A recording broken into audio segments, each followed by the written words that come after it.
Hi friends, Saleem Vallivattam എന്ന YouTube ചാനലിൻ്റെ പുതിയ വീഡിയോയിലേക്ക് എല്ലാവർക്കും സ്വാഗതം. പപ്പായയുടെ ഇല കൊണ്ട് കൃഷിയിടത്തിലുള്ള ഉപയോഗമാണ് ഇന്നത്തെ വീഡിയോ. വലിച്ചു നീട്ടാതെ നമുക്ക് കാര്യത്തിലേക്ക് കിടക്കാം. പല നാടുകളിലും പല പേരിലാണ് ഇത് അറിയപ്പെടുന്നത്.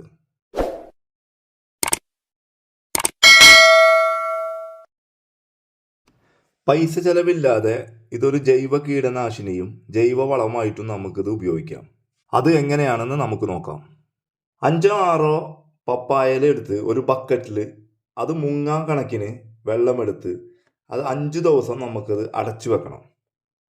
നിങ്ങളുടെ കയ്യിൽ ഗോമൂത്രം ഉണ്ടെന്നുണ്ടെങ്കിൽ അത് ഗോമൂത്രമോ അല്ലെങ്കിൽ ചാണകമോ ഉണ്ടെങ്കിൽ അത് 1 കപ്പ് അതിൻ്റെ കൂടെ ചേർക്കാം.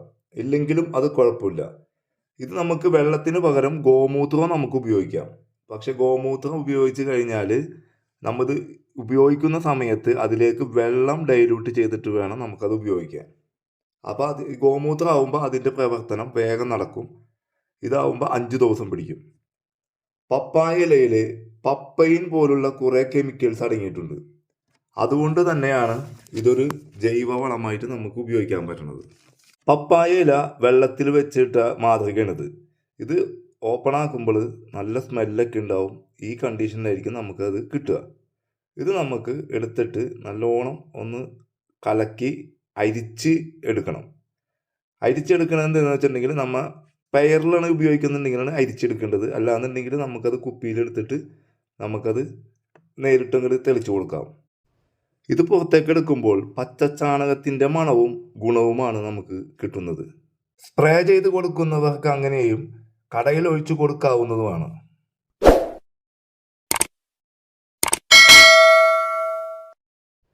ഇതുപോലുള്ള ആമവണ്ടിനും പുഴുക്കൾക്കൊക്കെ ഇത് നല്ലൊരു പരിഹാര മാർഗമാണ്.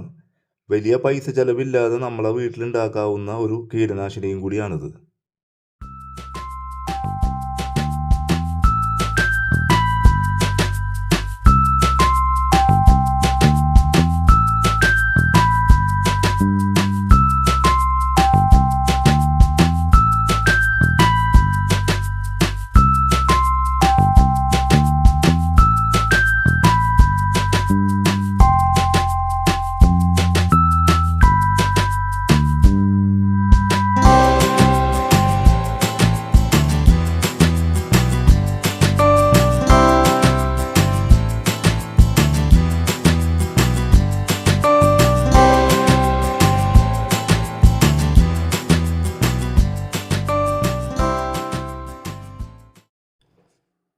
പപ്പായയില കൊണ്ട് മറ്റൊരു പ്രധാന ഉപയോഗം കൂടിയുണ്ട്.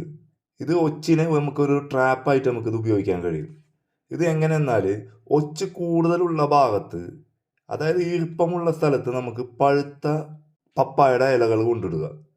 സന്ധ്യാസമയമാകുമ്പോൾ അവരത് കഴിക്കാനായിട്ട് അവിടെ വരും. അപ്പം തന്നെ നമുക്ക് അതിനെടുത്തിട്ട് നശിപ്പിക്കാനും കഴിയണം. ഇത് എൻ്റെ കേബേജിൻ്റെ കോലാണ് ഈ കാണുന്നത്. പകലും സമയത്ത് നമ്മൾ നോക്കുമ്പോൾ ഒച്ചിനെ നമുക്കത് കാണാൻ കഴിയില്ല. കാബേജിൻ്റെ ഇല അവർക്ക് ഭയങ്കര ഇഷ്ടമുള്ളതിൻ്റെ പേരിൽ അവർ രാത്രിയിലാണ് അവർ വന്നത് തിന്നണത്. ഞാൻ അതിനായി പപ്പായയുടെ ഇല വൈകുന്നേരം ആകുമ്പോൾ അത് പൊതിഞ്ഞ് വെച്ച് അതിൻ്റെ അടിയിലേക്ക് ഇങ്ങനെ വെച്ച് കൊടുക്കും. വെച്ച് കൊടുത്തിട്ട് പിറ്റേ ദിവസം രാവിലെ നോക്കുമ്പോൾ ഈ പപ്പായയുടെ ഇലയുടെ ഭാഗത്തൊക്കെ ആയിട്ട് ഈ ഒച്ചുകൾ അധികം കാണാൻ പറ്റും നമുക്ക്. എന്നിട്ട് ഞാൻ അതിനെടുത്തിട്ട് ഉപ്പിലിട്ട് നശിപ്പിക്കലാണ് പതിവ്. ഇതിനെ തുരുത്താനുള്ള വഴി ഞാൻ വേറെ വീഡിയോ ആയിട്ട് വരാം. അപ്പോൾ വീഡിയോ എല്ലാവർക്കും ഇഷ്ടമായെങ്കിൽ ലൈക്ക് ചെയ്യുക, കമൻറ്റ് ചെയ്യുക, സബ്സ്ക്രൈബ് ചെയ്യുക. പിന്നെ ആ ബെല്ലൈക്കൺ ഒന്ന് ഓൺ ആക്കിയിടുക. പിന്നെ ഇതുപോലുള്ള നല്ല നല്ല വീഡിയോകളുമായിട്ട് ഞാൻ ഇനിയും വരാം.